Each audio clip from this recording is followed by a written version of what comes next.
Hello, everybody. Welcome into another episode of the Fantasy Pros Football Podcast. I am Ryan Wormeli, joined on this Tuesday morning by Andrew Erickson and by our guest, Alex Caruso. Very excited to have him on. Guys, it is a Tuesday morning. Normally, this is the time we start to look ahead, but unfortunately, we have to look back a little because we are very sad because we got a couple of pieces of crushing injury news this morning. Devon Achane, who's been really a league winner since week 3, is going to miss a few weeks. It's just listed as multiple weeks. We don't know if he's going to go on IR as of yet, as of the time we're recording this. That's with a knee injury. The bigger news, Justin Jefferson, hamstring injury. He is on IR. He will miss at least 4 weeks, potentially more. This is a guy, Erickson, that everybody who has him on their team either spent the most money that they possibly could at their salary cap draft, or they drafted him number 1 overall in a snake draft. So is there any consoling Jefferson managers right now, Erickson? Not really, because the Vikings have all the incentive in the world to not rush him back in any capacity because he is their franchise player. Like Kirk Cousins is being rumored to now be traded because the Vikings are 1-4 and he's on an expiring deal and this team is looking forward ahead to next year. It's weird because they're probably actually like a better team than they were last year, but now they're losing all the one-score games when they won them all last year. So it's just a really bad run out for Minnesota, but all signs are kind of pointing to let's just tank this year. And that means Jefferson. Look, I think if you have him right now on your roster and you aren't like 4-0 or 5-0, or if you're not having a winning record, then you got to move him now because it's going to be most optimistic about him now. Like you're trying to figure out where to rank him in rest of season rankings. Like I have him ranked outside the top 12, but I could see pushing him down farther. You know, as we get through weeks and weeks, I don't think it's going to get better necessarily. So if you have him, I think right now is the time to strike while people are more optimistic about him coming back. And the Vikings haven't totally tanked everything, but that's the direction things are kind of going in. So for me, I think that's the way to approach it, especially if you need wins right now. Obviously, you're going to have to sell Jefferson probably for pennies on the dollar, which is unfortunate. Alex, if you're 4-1 or 5-0, are you trying to acquire Jefferson right now? And even if you're not, are you interested in KJ Osborne and, maybe trading for Jordan Addison? Yeah, I think Jordan Addison was definitely the guy that I'd be trading for. I don't really love KJ Osborne that much. He's never been a big target earner with or without Justin Jefferson. If you are 5-0 or 4-1, Jefferson is definitely someone I'd be trying to trade for because you know that they're going to not rush him back. And when he gets healthy, he's going to be the best wide receiver in all of fantasy football. If you can make a move, I'd be doing it. Otherwise, Jordan Addison would be the guy that I'm probably trying to trade for and just holding out hope that somehow Jefferson misses IR and is back within the next week or two.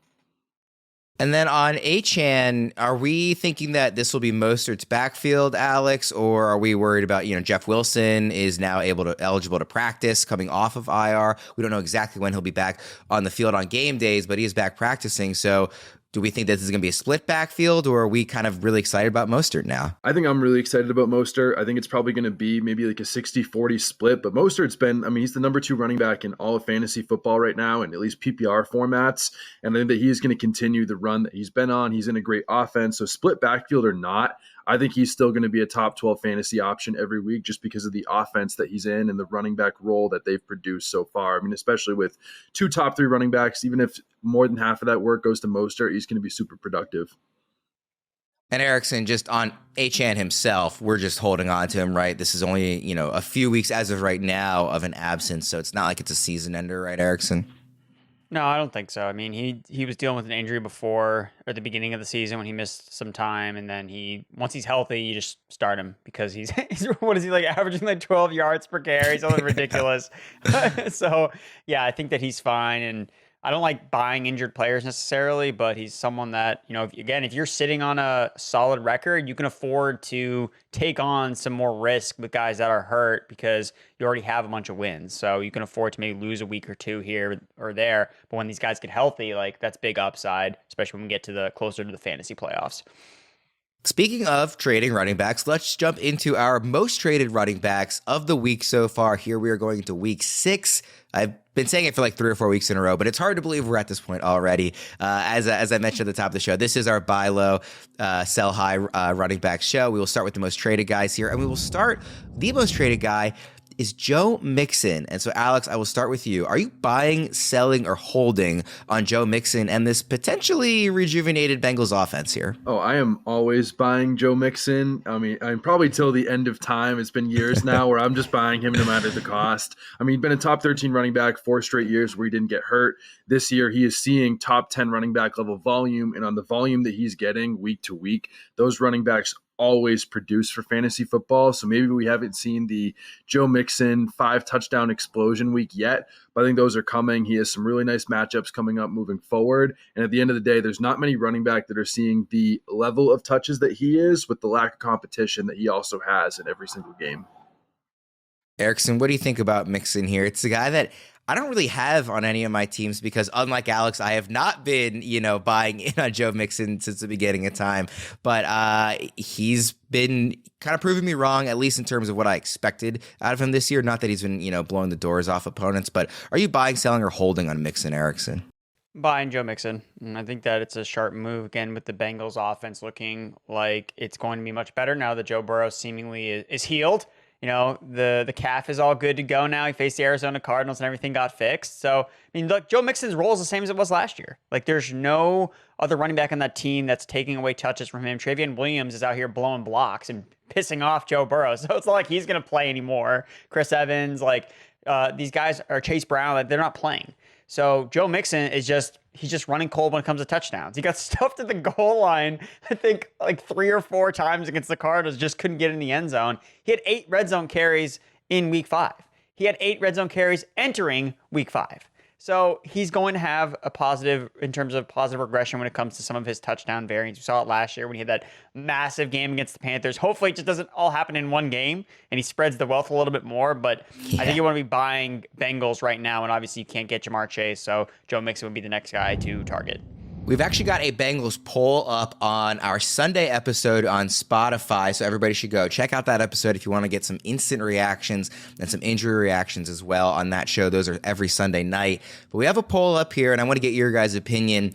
Is your confidence fully restored in Joe Burrow, Jamar Chase, and the Bengals offense? The options are absolutely, maybe, but I'm skeptical, and no, they just played Arizona. So, Alex, how are you voting in that poll of is your confidence fully restored in Burrow, Chase, and the entire Bengals offense? Again, as a Joe Mixon optimist, I'm going to say absolutely. I think that this offense, maybe like next week, they aren't going to be fully back to where they are, but I think the second T. Higgins is back on this field, and now they're going to have a bye coming up soon, which allows Joe Burrow to get a little bit healthier. I think within the next 2 or 3 weeks, they're going to be back to the Bengals offense that we all know and love. So I think if there is any skepticism or people that are not believers just yet, I think those are the teams I'd be trying to make trades with, because I think Burrow, Chase, Higgins, Mixon, pretty much everybody on that offense are all people I'm believing in going forward.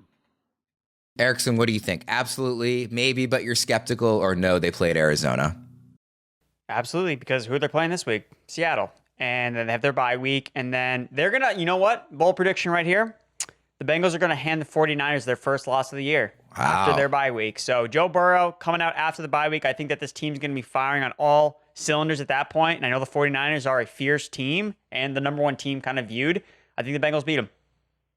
So far, the results in that poll, just so everybody knows, absolutely is getting 40% of the vote. Maybe, but I'm skeptical, is getting 46% of the vote. That's the most, obviously. And then no, they played Arizona is getting just 13%. So most people are either believers or they're believers possibly, but just a little bit skeptical here. Let's do some trades. These are some real life trades that have gone down within our My Playbook app in the last day regarding Joe Mixon. So I want to get your guys' opinion on whether or not you would make these trades as well. First one is a simple one. Joe Mixon for Marquise Brown. Alex, are you making that trade? Oh, no, I'm keeping Joe Mixon all day. Again, I like Marquise Brown. I think that he's been a huge fantasy football value all offseason. But again, not many running backs seeing 20 touches per game.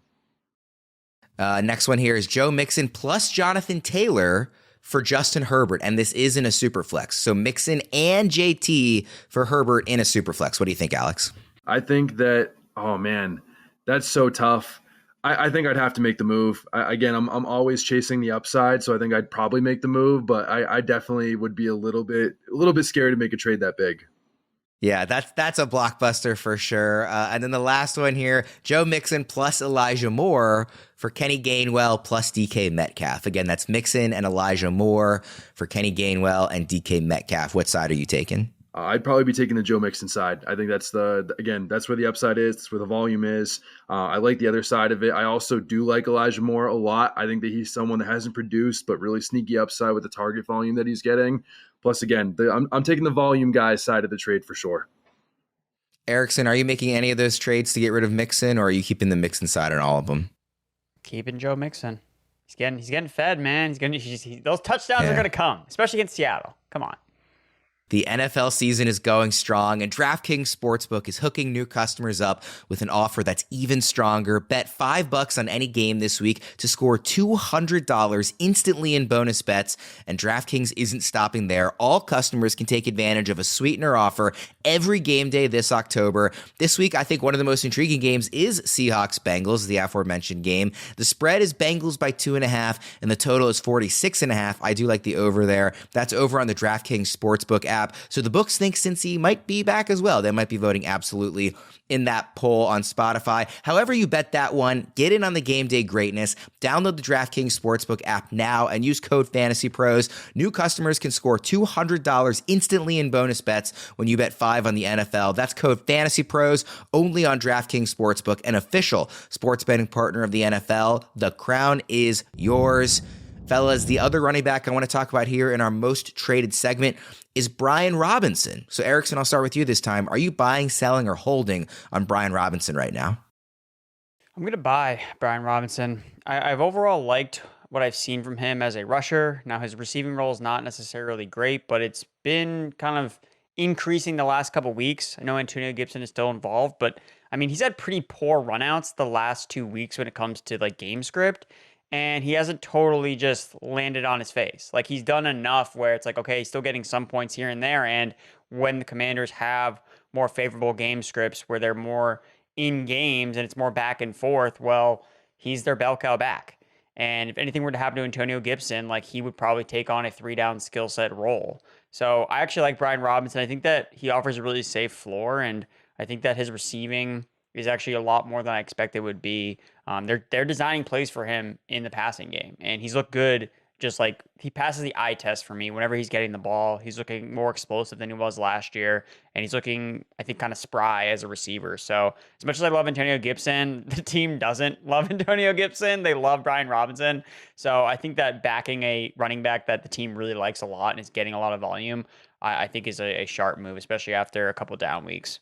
And what an odd game going 50 whatever plays in a row without running the ball like on a designer. I mean, you just aren't going to see that again for years. I mean, 6 carries, 10 yards, obviously a nondescript day. Alex, are you buying, selling, or holding on Robinson? I would probably be holding. I don't think I'm as optimistic as Erickson is, where I don't know how much of a role he's going to get, because I think they still really like Antonio Gibson as a pass catcher, and I don't think that role is going to go away as much as we've wanted it to with J.D. McKissick the last couple of years. Ultimately, they want to have a separate receiving back from their main rusher. So for me, I'm holding.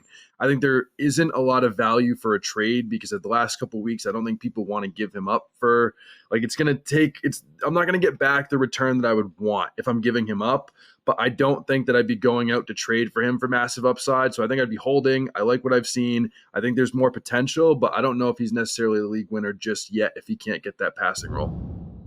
Let's do some more real-life trades here. Alex, I'll start with you. Brian Robinson for Tank Dell. Oh, I would be holding Brian Robinson for sure. How about this one? I'm guessing I know what direction you'll go. This is an actual trade that happened. Brian Robinson for Jalen Waddle. For Jalen Waddle, I would definitely be taking the Jalen Waddle side here. Again, I think that he's someone that is a big buy low candidate for me as well, like someone that can really turn it on the back half of the season, especially after being a top 13 wide receiver, I think, in each of his first 2 seasons. Mm-hmm. And then the last one here, and this one I think is actually kind of interesting depending on how you feel about the middle guy here. Brian Robinson for Miles Sanders plus Jamaal Williams. Oh, that's a really interesting trade. I think I would keep Brian Robinson in this deal. I think I'm a little bit worried about Miles Sanders, especially that he was off the injury report last week and still played behind Chuba Hubbard.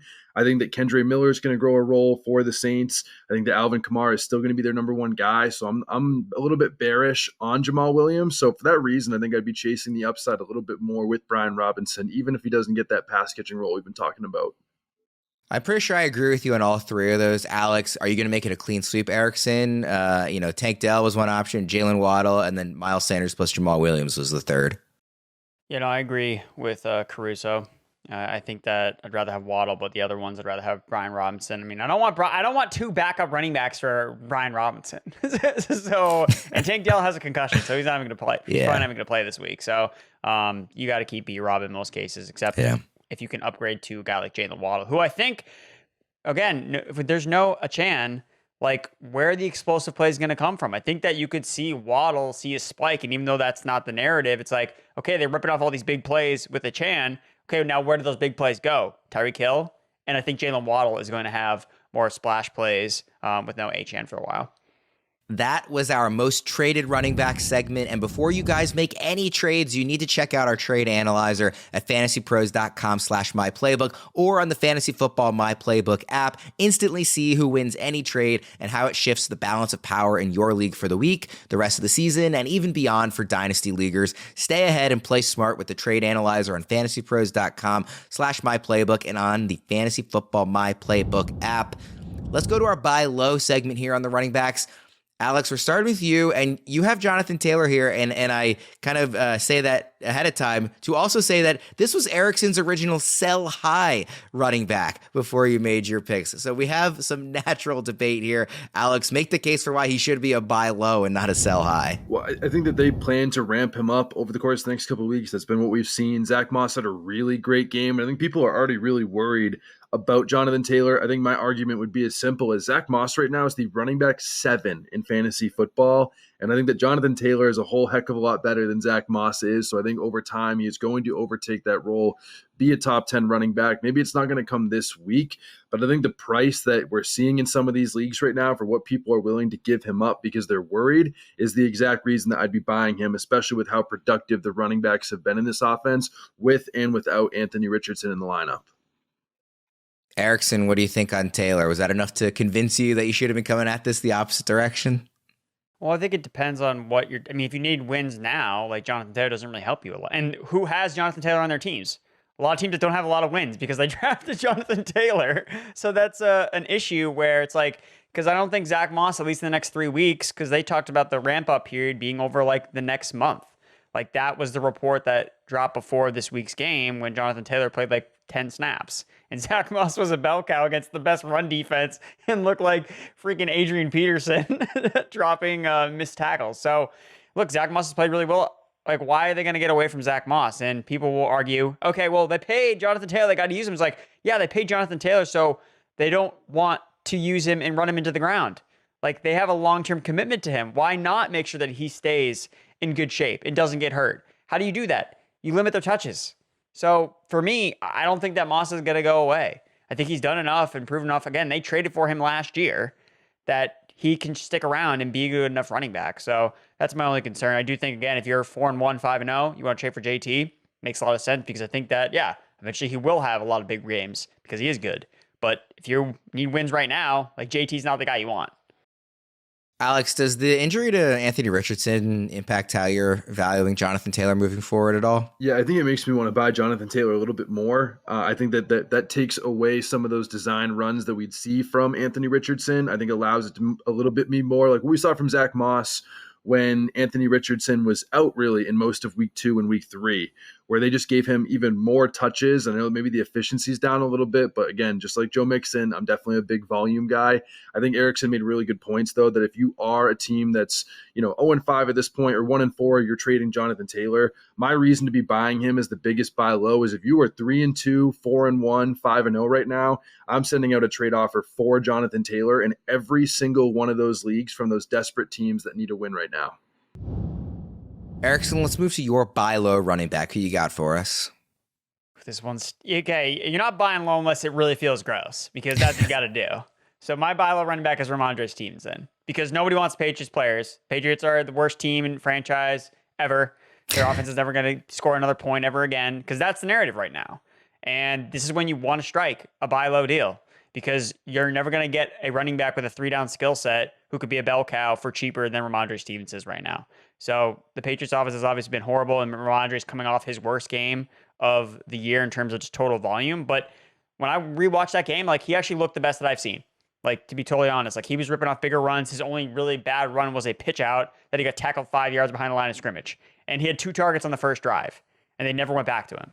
So if this Patriots offense is going to take a reset, who are they going to involve the most? All the receivers have no juice. They have nothing else to offer. Their best receiver was Jacoby Myers, and they didn't re-sign him, and they let him walk to the Raiders. I feel like his combined stats are more than all the Patriots wide receivers combined. I'd have to confirm that, but like, that's what it feels like when I just look at Jacoby Myers play versus all the other Patriots receivers. The only explosive playmaker they have on their team is Rhamondre Stevenson. He's going to get the ball. I'm confident in that. And who are they playing this week? The Las Vegas Raiders, who just gave up a big game.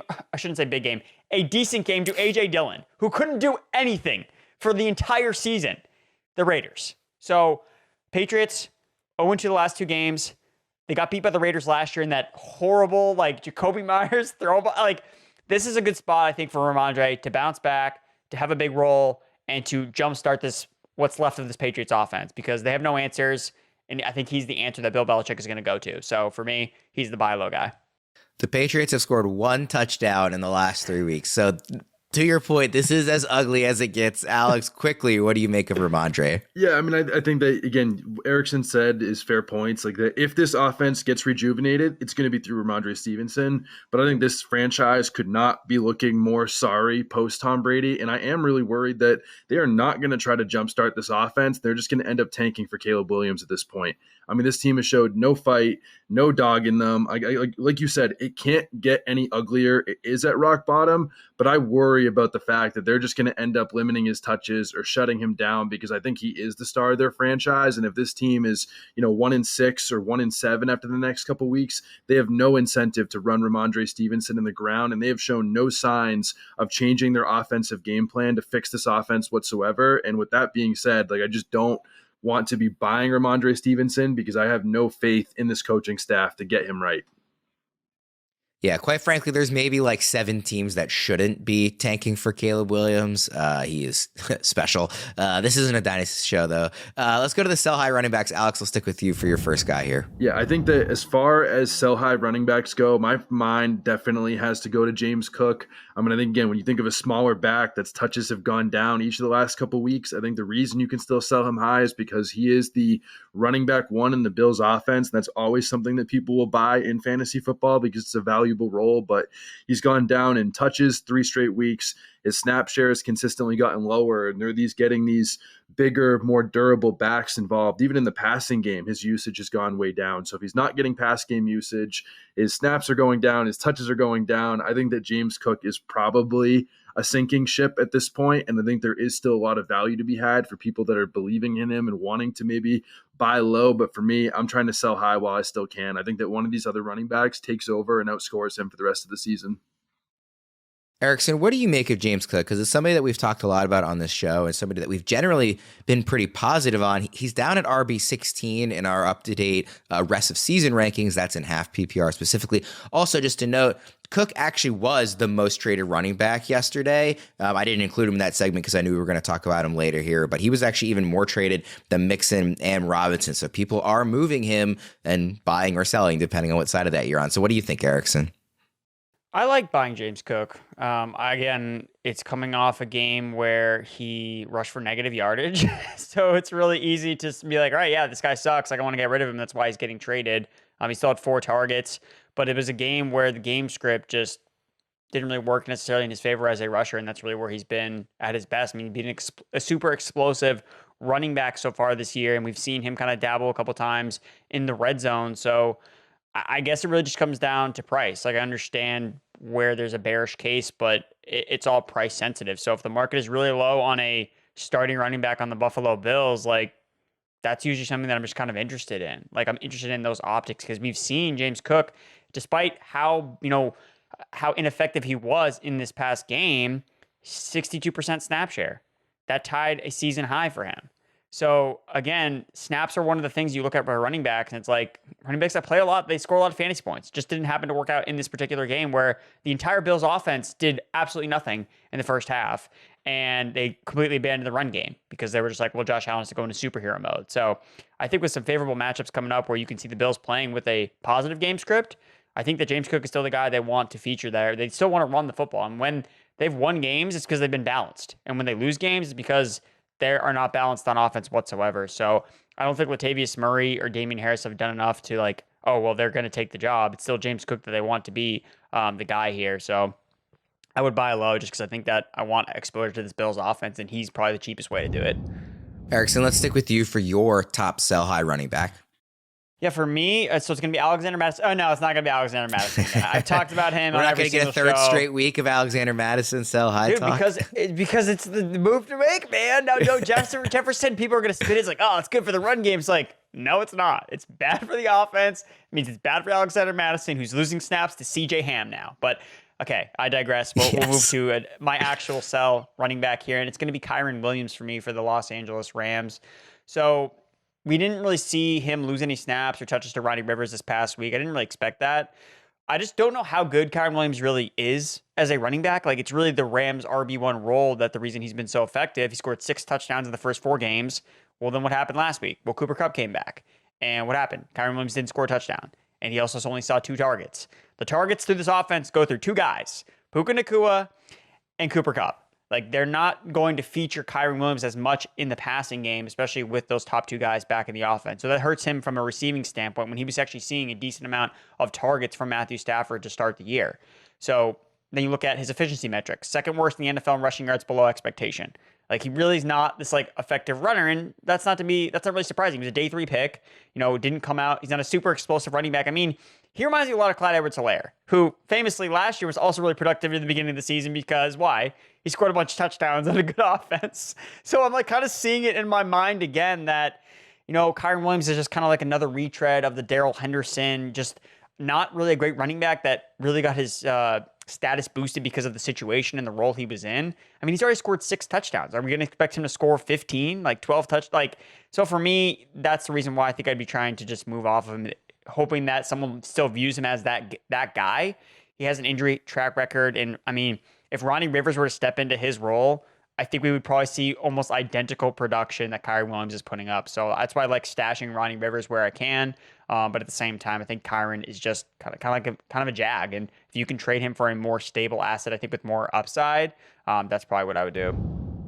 This episode is brought to you by Jack Link's Protein Snacks. No better way to enjoy game day than with Jack Link's Protein Snacks. From jerky and beef sticks to steaks and more, Jack Link's delivers 100% beef in a wild assortment of delicious flavors. It's just what you need to help feed your wild side. I feel like I should be reading that with a deep voice, like, feed your wild side. Shop now at jacklinks.com or find it at your local retailer. Let's wrap up the show with a couple of listener questions here, guys. These are coming from Twitter. Question number 1, and I wanted to include this one because it actually mentions a couple of names that we talked about on the show already. And this question is, someone offered me Kyren Williams and Devontae Smith for my Joe Mixon and Aaron Jones. Should I accept this? Again, that's Kyren Williams and Devontae Smith for Joe Mixon and Aaron Jones. Alex, what do you think? I think I'd be taking the Joe Mixon and Aaron Jones side. Like, I know they're older running backs that, haven't shown a lot of juice yet, especially with Aaron Jones not showing any health since week 1, but I'm still a believer they're going to just give him extra time to get healthy. He's still going to be the guy coming out. Again, Joe Mixon, same thing with the volume that he's getting every single week. I think that those are 2 running backs that could legitimately be back half of the season, both top 10 running backs in fantasy football. I think Erickson made great points on Kyren Williams. So if you can get those 2 running backs for Kyren Williams, I'd be doing it. I still like Devontae Smith, but I'm going to go after 2 guys that could both be in the top 10 for fantasy. Any disagreement there, Erickson? No, I think I actually prefer the Devontae Smith side because I'm trying to view who I think the best player is of the 4 guys, and to me, it's Devontae Smith. And I get that he's coming off a really bad game, but guys, this Eagles offense there's always going to be one guy left out. And whoever that guy is, the next week, what do? They smash. So for me, I think that the value is going to change drastically after next week with Devonta Smith seeing a boost to his value. And Kyren, again, it is more of a long-term outlook because right now he technically still is the starter and he's playing the Arizona Cardinals this week. So again, if he's still getting the touches, he should at least be decent enough to at least match what Mixon is doing. And Aaron Jones, man, like, are you going to come back to play? Like, what's the deal? Like, that's my concern with him. Like, as an older running back, he's also hurt. So you guys don't come back from injuries better when they're older running backs. So for me, I'm also just too hesitant on Jones. So even though I like Mixon, I like Smith in the combination a little bit more. Other question we've got here is asking for the better pickup in Dynasty, Jordan Mason or Joshua Kelly. Alex, do you have a preference there? Jordan Mason or Joshua Kelly? I think he'd have to go Jordan Mason. I think it's purely just because like Elijah Mitchell has been injured all the time. We've never seen him be healthy. I think that he's in a better overall offense. And man, oh man, when Josh Kelly has gotten an opportunity, it could not have been any worse. Like, I think I would have said, you would have asked me 3 weeks ago, I would have said, oh, Josh Kelly 10 times out of 10. But now at this point, I mean, Josh Kelly, I mean, he's making Kyren Williams look like the efficiency master. I have to go, with Jordan Mason on this one. Erickson. Yeah, I agree. As someone that has started Josh Kelly in a dynasty league, like for multiple weeks, it's like I'm ready to move on. The ship has sailed. We will wrap it up there. Quick reminder, the buy low running backs were Jonathan Taylor and Rhamondre Stevenson. The sell high running backs were James Cook and Kyren Williams, although also Jonathan Taylor, if you ask Erickson. For Erickson and Alex Caruso, I'm Ryan Wormeli. Thank you, everybody, for tuning in. We'll see you again next time.